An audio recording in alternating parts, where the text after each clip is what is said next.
beginning of the right here, and then you go straight at the marshal box, the white marshal box, which Jeff is blocking. You want to be on the left edge of that marshal box. That's as far left as you ever need to go. Any further left, and you see how much camber there is, any further left, you're going to have to climb back out. You're better off going straight at this, do your downshift, 2 downshifts from 5th to 3rd in the F3, and then you will look for the 5th stripe, whether blue or yellow, to get to the apex of turn 2 earlier than you think. Right here, and then you ride it out, because no matter what, with the crest, you can't do anything. So you wait, the car will want to understeer here first, then it will want to oversteer out. So you wait, pick up some gas, but you only can go to full power about here, right at the very edge. Use all of the road, and then you stay here, 1 Mississippi, 2 Mississippi. You want to line up the 2nd and 3rd cone on the right, not the 1st and 2nd. And when they line up, that's when you line yourself up. And now you are parallel to the road, almost parallel to the downhill. And you want to turn in just past that 2nd cone. Now you see here, very steep downhill, and then massive compression. Right. Here, I turn in a little bit early, and then where you see, it's not so evident right now with the light. That's square. But there is a big rectangular that goes up, which is from so much load from all the cars. The pavement is cracking up. And you want to land the car literally onto this right here. Now you can both turn more and give it power, which is against the string theory, but because you gain so much grip, that's what you want to go. Now, here, you see that PA box with the yellow lights, and then after that there is a black pole on the right side. You see that? So at speed, it's very hard to catch all this, but you will be sitting on the ground. We're about 1.5 feet higher than where you will be. Okay, so you want to be looking for that in relationship to the curb, and you want to turn right here, just as you get to the top of the curb when it lines up with the cone. You turn. You still want to be turning to the right as you're going uphill, and you lift then, and then you go back to power, because now it's going uphill to 0 to downhill. It's the recipe for you to feel 0 degrees. I mean 0 G's for the longest. Never plan on using the exit curve. Off camber plus grooved. Typically when you plan on using it, you end up with the wheels on the dirt, which now the car is bottoming out, and that's how you end up on the inside. So right inside the line, you can get right to that flat portion. This is 4th gear. Brakes, downshift to 3rd. And now you turn into here, and that's the one. If you're not carrying the brakes, at least until this seam, if not right to the apex, you're not carrying enough speed into 4. If you can get away and you have no understeer without having to load the car, you're not going fast enough through it. That being said, from here out, you see, I'm not giving it any power. You see how much speed the car is picking up. So I can be fairly aggressive with power on, because I'm not going to get wheel spin. It's just going to shoot down the hill. Does that make sense? 3rd gear. Then I'll go to 4th, just where that cone is. And this is a straightaway, flat out, on the floor, right down to the apex here, flat out. And if I wanted to, I could easily stay right by the yellow line. But I do want to free the car, because that's 1.7 G that I'll be feeling, until at least I see that bathroom. Way on top, that's that block. Until I see that bathroom, I am flat on the gas. When I see the bathroom, I start thinking about lifting. Okay? And I really want to lift and brake when I'm right here. This is one of the 2 spots on this racetrack where you don't have to be from gas to brakes. You can go from gas to brakes, because you want that load transfer to be a little bit slower, because you're right on top of the hill. Does that make sense? So you don't want it to be too sharp. Why am I in the center of the track? If I'm on the right side, I will have to turn in right here, which is just on top when the car is light. If I'm here, even if I'm going to turn at the same geometric line, I will end up turning in here. Now the car has landed on the other side. Does that make sense? So it's a lot more settled. And off I go. Plus you see the camber.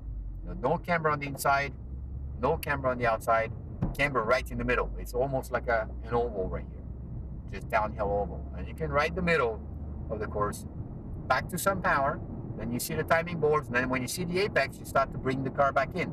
Because that camber, look what happens right at the bottom. It just goes whoop, negative. Plus there is that massive compression and release. So right here is where you want to be. And the car right here will squat. Right here I'm back to full power. And the car will squat and then jump out. And I need to maybe open up the hands so that I can bring it out, so that it doesn't rebound too much. All of this in 4th gear. And then I bring the car back over, and that first brake marker is too late. But it's a reference. You get on the brakes, downshift to 2nd, and you want to aim 5 feet past the yellow line with your right front tires. We're turning here. Yes, we're doing short 7. Up the hill. And you see how steep that is, how dirty that is. And no matter what you do, you will not be able to pick up any substantial power before this crest. Because on the crest, the car will whoop. So that's where it would be, you would be tempted to go turn in later to pick up the gas back there and carry speed here. You can't because of this crest. Does that make sense? So might as well carry the speed in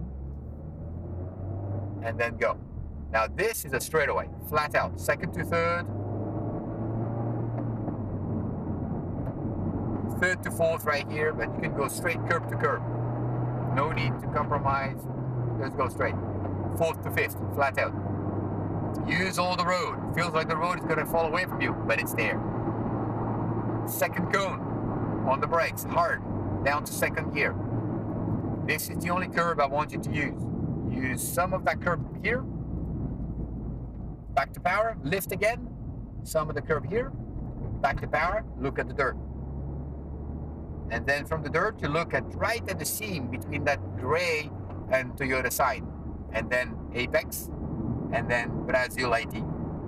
That's what you need to look at. Anything else is irrelevant. Free the car all the way through, up to 5th gear, go beyond the dip, yet you want to brake within the dip. When you get that compression, that's when you hit the dip and get on the brakes. And then you need to fade away that brake pedal because now you lose that camber. Get early into right over that paint and then keep turning, and now start turning less, which means power. And what's the best way not to hit this wall? Is to actually open up your hands and drive to it. As you had the perfect example, Mark, you were keeping your hands in and eventually the car would go into oversteer. And that understeer could lead you to hit or hit with the rear. If you drive to it, not into it, but to it, the car is not going to do anything. It's going to be sanitary and fastest. Make sense? So use the road. 2nd to 3rd, 3rd to 4th.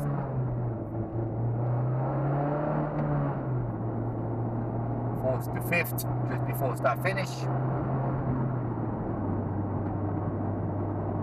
Same thing here, make sure you're close to the wall on the outside.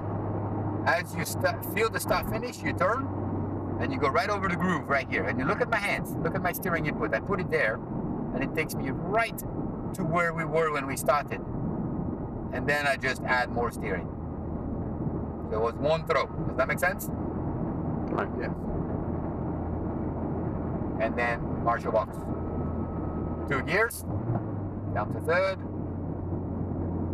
Turn in. Now no stopping, we do for a couple laps. 3rd to 4th. Brush on the brakes, turn in, feel the compression, land the car, feed the gas up, lift again to rotate, back to some power. On the brakes, downshift to 3rd, carry them right to the apex. Patient, patient, patient, patient, feed the gas. Feel the way I come off the brakes too in this car. You should be able to feel that I'm coming off the brakes, but it should be very hard for you to tell when I get to that 0 number. And that's what you want, the brake release super soft so that the tires don't get unloaded. And they keep turning at the most efficient. Back to some power.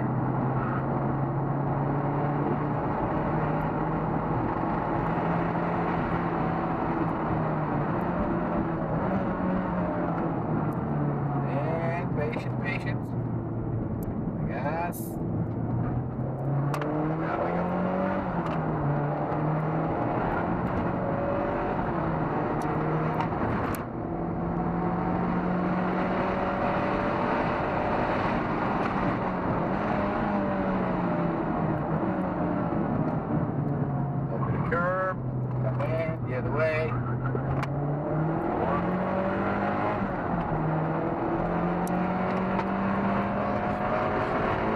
Flat out. This is flat out. This is a straightaway in the F3.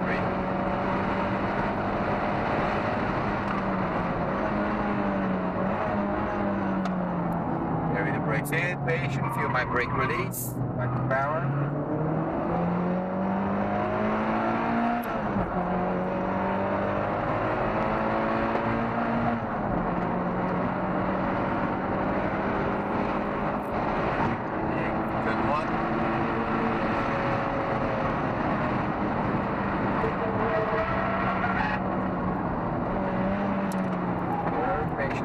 Patient, feather on the gas, and go. In this car, I'll stay in third when you go to fourth in the F3. Here's the compression. Better nibbling up the curve than missing it. Brakes, carry them through. Patient. Floor. Go to floor.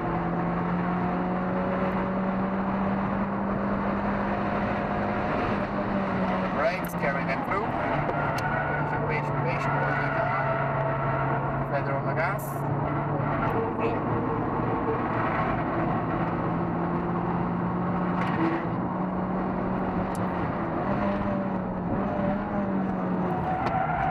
Get the rotation in.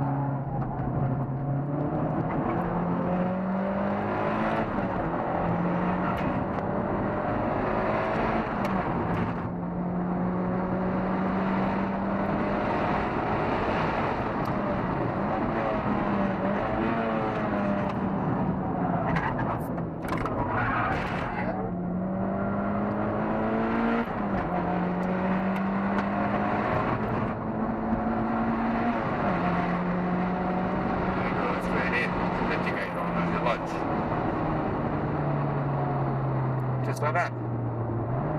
Yeah, I feel nauseous from that. That's why I don't want to do it more. One lap is enough.